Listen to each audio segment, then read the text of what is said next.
Hello, Shalom. Welcome. Part 134 of the Daily Bread.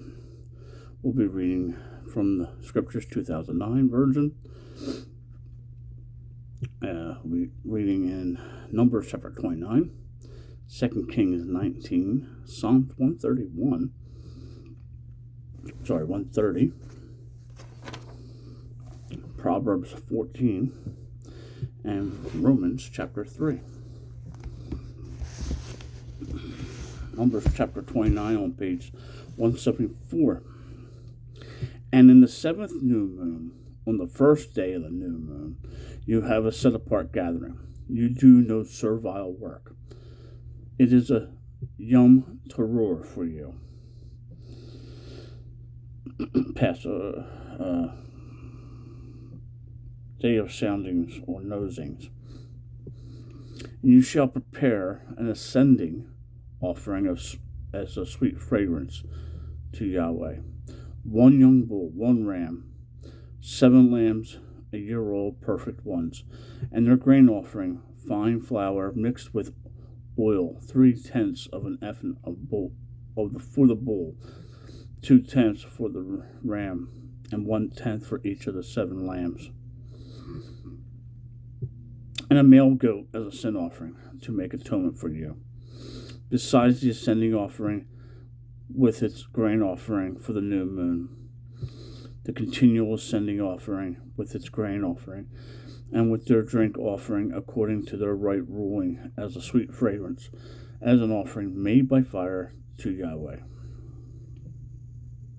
And on the 10th day of the 7th new moon, you have a set apart gathering, and you shall afflict your beam. You do no work. And you shall bring near an ascending offering to Yahweh, a sweet fragrance, 1 young bull, 1 lamb, 7 lambs a year old, perfect ones, they are for you. And their grain offering, the fine flour mixed with oil, 3/10 of an ephah for the bull, 2/10 for the 1 ram, 1/10 for each of the 7 lambs. 1 male goat as a sin offering, besides the sin offering for atonement, the continual ascending offering with its grain offering and their drink offerings. And on the 15th day of the 7th new moon, you have a set apart gathering. You do no servile work. And you shall celebrate a festival to Yahweh 7 days. And you shall bring near an ascending offering, an offering made by fire, a sweet fragrance to Yahweh. 13 young bulls, 2 rams, 14 lambs, a year old, perfect ones, and their grain offering, fine flour mixed with oil, 3/10 of an ephah for each of the 13 bulls, 2/10 for each of the 2 rams, 1/10 for each of the 14 lambs, and a male goat as a sin offering, besides the continual ascending offering, its grain offering, and its drink offering. Then on the second day, 12 young bulls, 2 rams, 14 lambs, a year old, perfect ones, and the grain offering and the drink offering for the bulls, for the rams, and for the lambs, by their number, according to the right ruling. And 1 male goat as a sin offering, besides the continual ascending offering with its grain offering and the drink offering. And on the third day, 11 bulls, 2 rams, 14 lambs, a year old, perfect ones, and their grain offering and their drink offering for the bulls, for the ram, and for the lambs, by their number, according to the right ruling. And 1 goat as a sin offering, besides the continual ascending offering and its grain. Then on the 4th day, 10 bulls, 2 rams, 14 lambs, a year old, perfect ones, and the grain offering and their drink offering for the bulls, for the rams, and for the lambs, by their number, according to the right ruling. And 1 male goat as a sin offering, besides continual ascending offering. It's a grain offering and a drink offering. Then on the 5th day, 9 bulls, 2 rams, 14 lambs a year old, perfect ones, and their grain offering, and their drink offering, and for the bulls, for the rams, and for the lambs,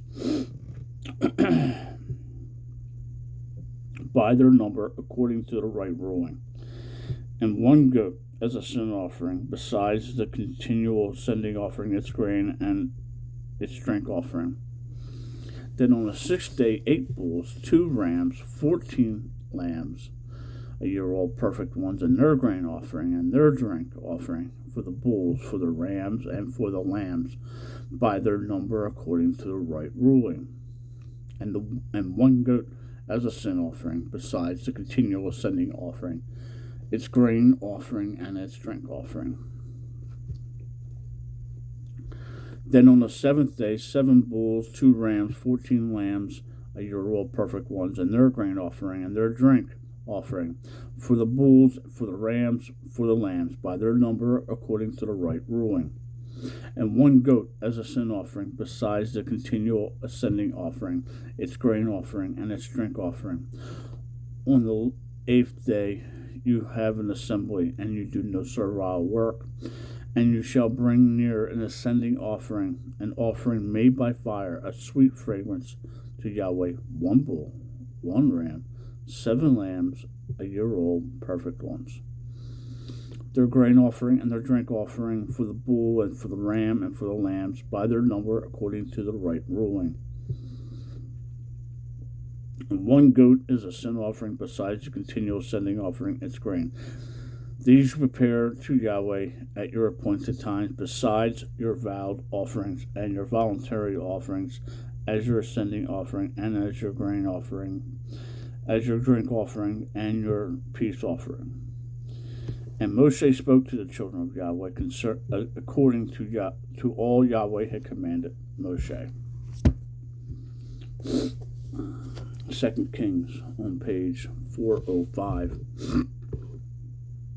And it came to be, when sovereign Hezekiah heard it, that he tore his garments and covered himself with sackcloth, and went into the house of Yahweh, and sent Eliqua,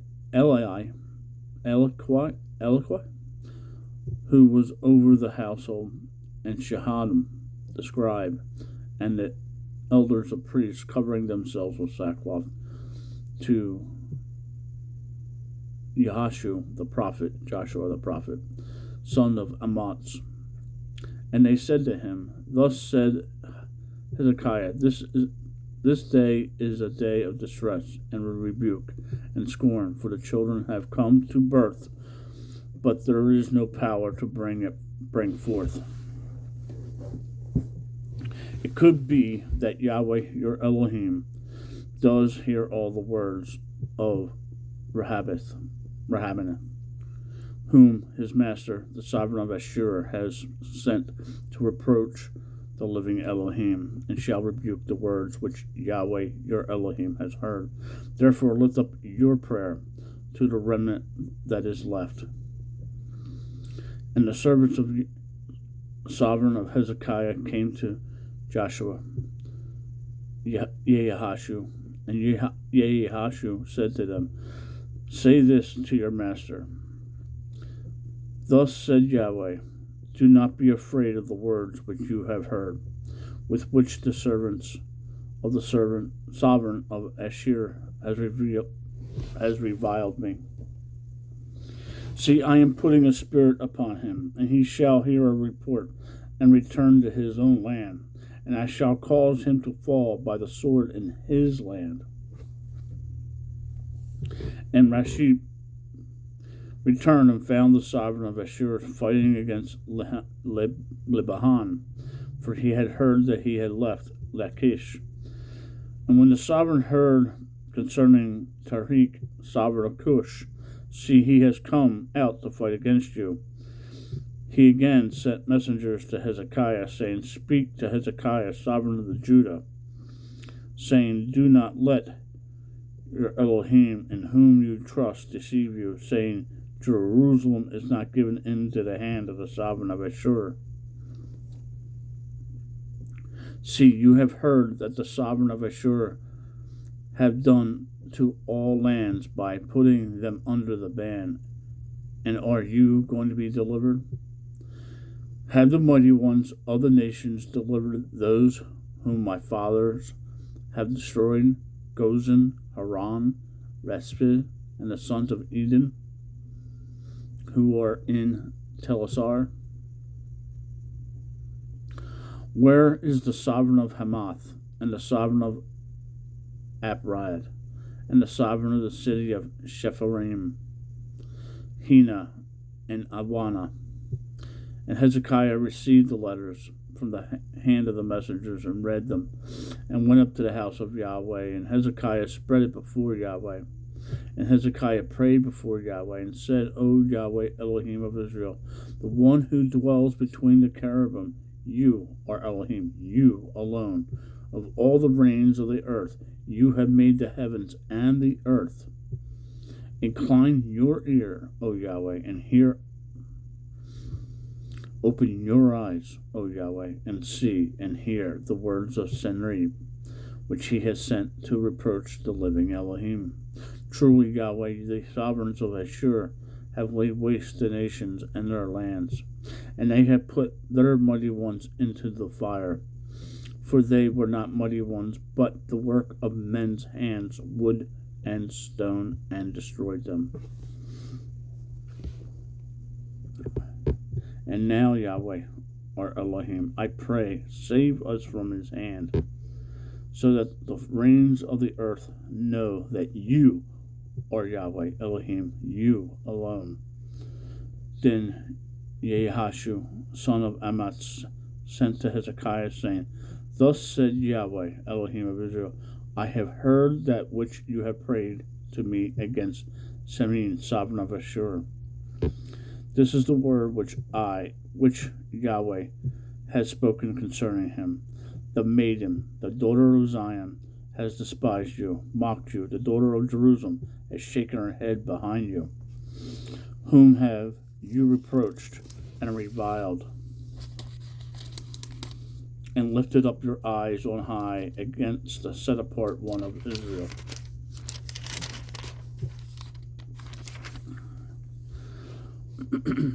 By the hand of your messengers you have reproached Yahweh, and said, With my many chariots I have come up to the height of the mountains, to the sides of Lebanon, and I cut down its tall cedars, its choice cypress trees, and I enter its remotest parts, its thickest forests. I have dug and drunk strange water, and with the soles of my feet I dry up all the streams of the fence. Have you not heard long ago? I made it. From days of old I formed it. Now I have brought it to be, that you should make walled cities ruinous heaps. And their inhabitants were powerless. They were overthrown and put to shame. They were as the grass of the field, and the green plants as the grass on the housetops, and withered before it came up. But I know you're sitting down, and you're going out, and you're coming in, and your rage against me. Because your rage against me and your pride have come up to my ears, I shall put my hook in your nose and a bridle in your lips, and I shall turn you back by the way which you came. This is the sign for you. This year you eat what grows of itself, and in the second year what springs forth from that, and in the third year sow and reap and plant vineyard and eat their fruit. And the remnant who has escaped of the house of Judah shall again take root downward and be fruitful. For out of Jerusalem comes forth a remnant, and those who escape from Mount Zion. The ardor of Yahweh does this. Therefore, thus said Yahweh concerning the sovereign of Ashur, he does not come into this city, nor does he shoot an arrow there, nor does he come before it with shield, nor does he build a siege mound against it. By the way that he came, by the same he turns back. He does not come into the city, declares Yahweh, and I shall defend this city, to save it, for my own sake, and for the sake of David my servant. And it came to be in that night that the messenger of Yahweh went out and struck in the camp of Ashur 185,000. And they rose up early in the morning. They were all corpses, dead. And Samid, sovereign of Ashur, broke camp and went away, and turned back, and remained in the line. And it came to be, as he was bowing himself in the house of Niskron, his mighty one, that his sons Amdrick and Shakarlister struck him with a sword, and they escaped into the land of Ararat. And his son Esarhaddon reigned in his place. Moving on to Psalms 130.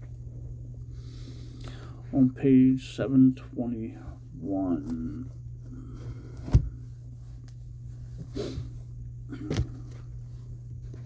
Out of the depths I have cried to you, O Yahweh. O Yahweh, hear my voice. Let your ears be attentive to the voice of my prayers. O Yah, if you should watch crookedness, O Yahweh, who would stand? But with you there is forgiveness, that you might be feared.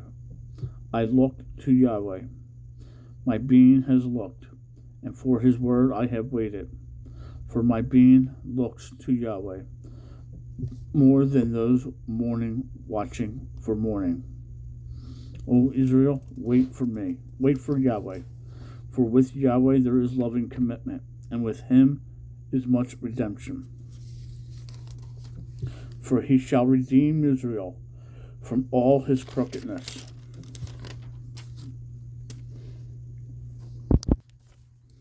Moving on to Proverbs 14 on page 741. Every wise woman has built her house, but the foolish breaks it down with her hands. He who walks in his straightness fears Yahweh, but he whose ways are crooked despise him. In the mouth of a fool is a rod of pride, but the lips of the wise guard them. Where there are no oxen, the crib is clean, but for the strength of an ox comes much increase. A trustworthy witness does not lie, but a false witness breathes out lies. A scoffer shall seek wisdom, but find none. But wisdom is swift to him who has understanding. Leave the presence of a foolish man, for you shall not perceive the lips of knowledge. The wisdom of the clever is to understand his ways, but the folly of fools is deceit. Fools scoff at guilt, but among the straight there is delight. The heart knows its own bitterness, and no stranger shares its joy. The house of the wrong is destroyed, but the tent of the straight flourishes. There is a way which seems right to a man, but its end is the way of death. Even in laughter the heart is in pain, and the end of that joy is heaviness. The backslider in heart is satisfied with his own ways, but a good man is satisfied from his.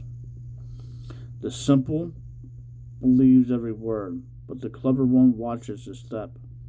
The wise fears and turns away from evil, but a fool rushes on and is reckless. He who is impatient acts foolishly, and a man who plans wickedness is hated. The simple shall inherit folly, but the clever are the crown with knowledge. The evil ones shall bow before the good, and the wrong ones at the gates of the righteous. The poor is hated even by his own neighbor, but the rich has many friends. He who despises his neighbor sins, but he who shows favor to the poor, oh, blessed is he.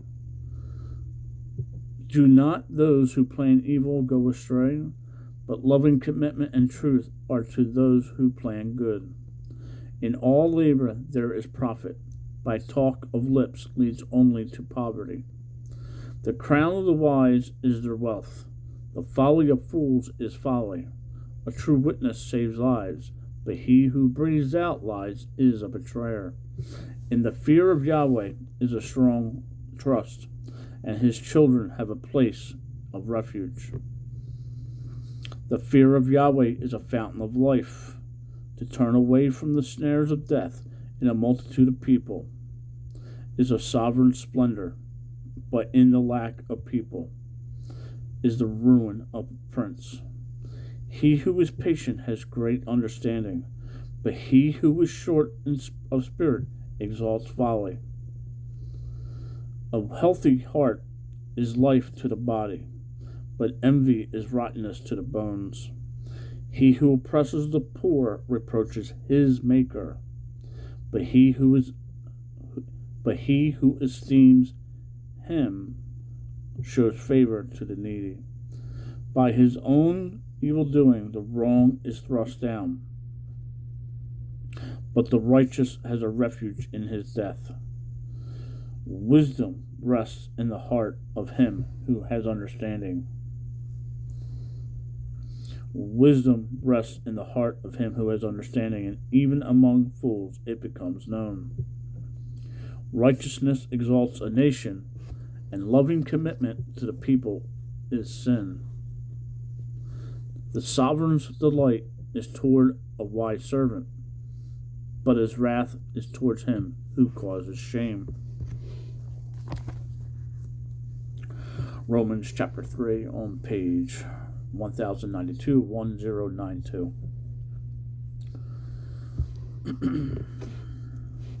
What then is the advantage of the Jew? Or what is the value of the circumcision? Much in every way, because firstly, indeed, that they were entrusted with the words of Elohim.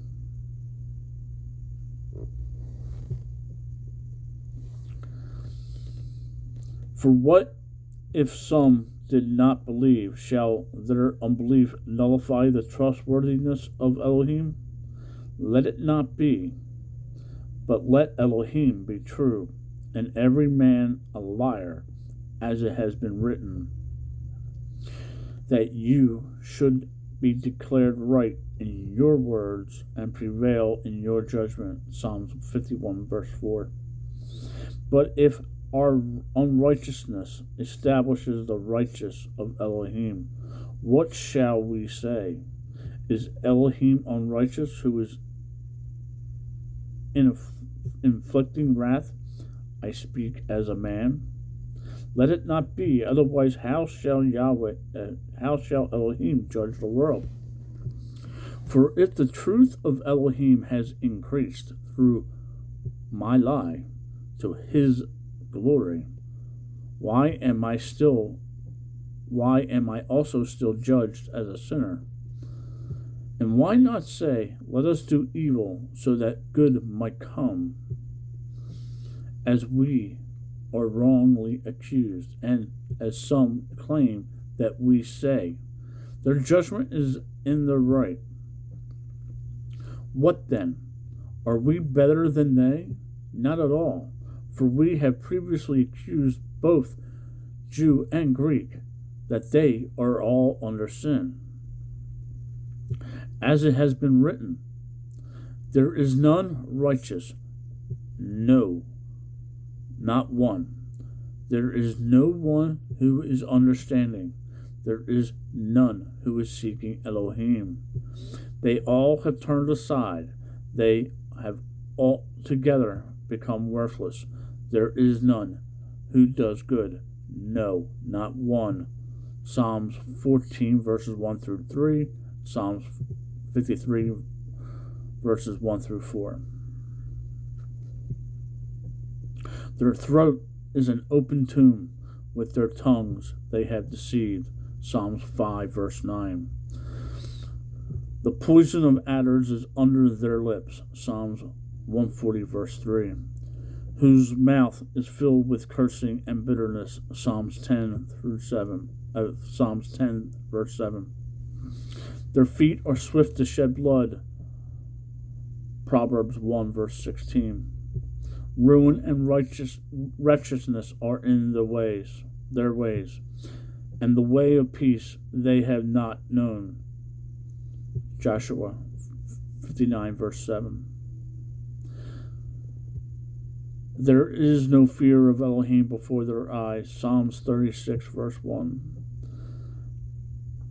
And we have known that whatever the Torah says, it says to those who are in the Torah, so that every mouth might be stopped, and all the world come under judgment before Elohim. Therefore, by works of Torah, no flesh shall be declared right before him. Psalms 143 verse 2. For by the Torah is the knowledge of sin. But now, apart from the Torah, the righteousness of Elohim has been revealed, being witnessed by the Torah and the prophets, and the righteousness of Elohim is through belief in in Yeshua Messiah, to all who believe. For there is no difference. For all have sinned and fall short of the glory of Elohim, being declared right without pain by his blessing through the redemption which is in Messiah Yeshua, whom Elohim set forth as an atonement through belief in his blood to demonstrate his righteousness, because in his tolerance Elohim has passed over the sins that had taken place, to demonstrate at the present time his righteousness, that he is righteous, and declares righteousness to the one who has belief in Yeshua. Where then is the boasting? Is it shut out by what Torah of works? No, but by the belief, but verse 27. Where then is the boasting? Is it shut out by what Torah of works? No, but by the Torah of belief. For we reckon that a man is declared right by belief without works of Torah. Or is he the Elohim of the Jew only, and not also of the nations? Yes, of the nations also, since he is the one Elohim who shall declare right the circumcised by belief, and the uncircumcised through belief. Do we then nullify the Torah through the belief? Let it not be. On the contrary, we establish the Torah. Shalom. Make it a great day. Read your Bible and talk to the Father.